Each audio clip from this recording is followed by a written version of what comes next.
Inner engineering खंड 2 ब्रह्मांड को डाउनलोड करना।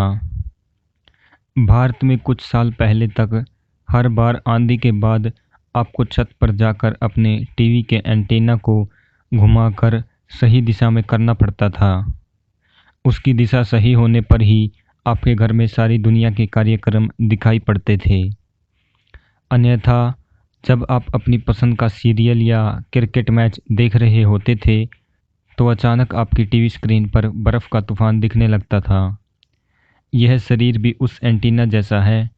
अगर आप इसे सही स्थिति में रखते हैं तो यह अस्तित्व में मौजूद हर चीज़ के लिए ग्रहणशील बन जाता है।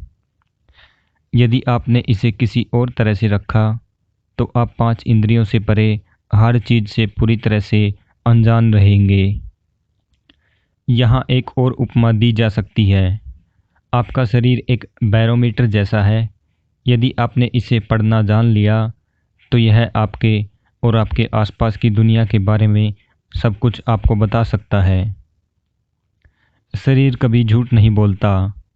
तो योग में हम शरीर पर भरोसा करना सीखते हैं। हम भौतिक शरीर को हार्ड मास, खून और हार्मोन्स की अनेक विविधताओं से एक सचेतन प्रक्रिया के रूप में रूपांतरित करते हैं। तब यह बोध और ज्ञान का एक शक्तिशाली यंत्र बन जाता है। अगर आप शरीर को पढ़ाना चाहते हैं तो यह आपको आपकी क्षमताएं, आपकी सीमाएं, यहाँ तक कि आपका भूत, वर्तमान और भविष्य भी बता सकता है। इसलिए बुनियादी योग की शुरुआत शरीर से होती है। यह इतनी सीधी बात है। आप अपने फ़ोन या किसी दूसरे यंत्र के बारे में जितना ज़्यादा जानते हैं आप उसे उतनी ही अच्छी तरह से इस्तेमाल कर सकते हैं।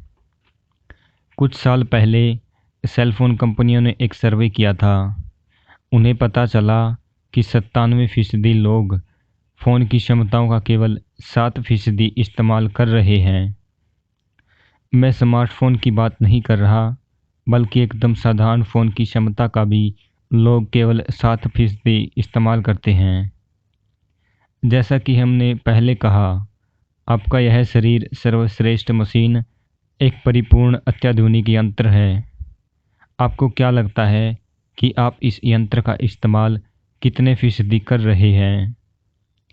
1% से भी कम।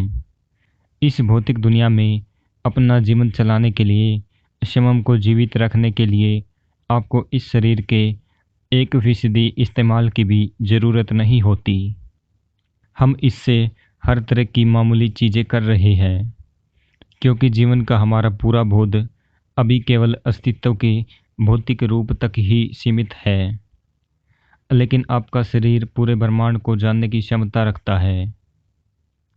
अगर आप इसे सही तरीके से तैयार करते हैं तो यह अस्तित्व में हर चीज़ को समझ सकता है। क्योंकि सृष्टि में जो कुछ होता है वह एक तरह से इस शरीर में भी हो रहा होता है। पूरी भौतिक सृष्टि मूल रूप से ज्यामिति की एक आदर्श स्थिति है। बिना ज्यामिति के कोई भौतिक रूप संभव नहीं है। यदि हम मानव शरीर की ज्यामिति ठीक कर लेते हैं तो यह ब्रह्मांड की विशाल ज्यामिति को अपने भीतर उतारने योग्य बन जाता है। तब ब्रह्मांड हमारे अनुभव के लिए उपलब्ध होता है। दूसरे शब्दों में, मानव शरीर संपूर्ण ब्रह्मांड को डाउनलोड करने में सक्षम है। साधना। अपनी रीढ़ सीधी रखते हुए किसी भी आरामदेह मुद्रा में बैठ जाइए। यदि आवश्यक हो तो पीठ को सहारा दे सकते हैं। स्थिर रहिए।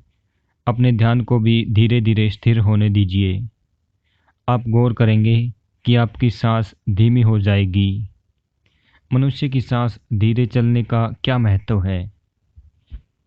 क्या यह बस कोई श्वास या योग से जुड़ा करतब है? नहीं, ऐसा नहीं है। एक मनुष्य 1 मिनट में सामान्यतः 12 से 15 बार सांस लेता है। यदि आपकी सांस 12 पर स्थिर हो जाती है तो आप धरती के वायुमंडल की गतिविधियों को जानने लगेंगे। यदि वह घटकर 9 हो जाती है तो धरती के दूसरे प्राणियों की भाषा जान जाएंगे। यदि यह घटकर 6 हो जाती है तो आप धरती की भाषा यानी उसकी गतिविधियों को जान जाएंगे। यदि यह घटकर 3 हो जाती है तो आप इस सृष्टि के स्रोत की भाषा समझने लगेंगे। सांस की दर कम करने का मतलब न तो आपकी श्वसन क्षमता को बढ़ाना है और न ही जबरन कम सांस लेना है। हठ योग और क्रिया से, जो एक उन्नत योग अभ्यास है, धीरे धीरे आपके फेफड़ों की क्षमता बढ़ेगी। लेकिन सबसे बढ़कर यह आपको अपनी ज्यामिति को सीध में लाने और एक विशेष सहजता प्राप्त करने में मदद करेगी। इससे आपके सिस्टम में एक स्थिरता आती है जहाँ कोई जड़ता नहीं होती, कोई हलचल नहीं होती, उसे बस हर चीज़ का बोध हो जाता है।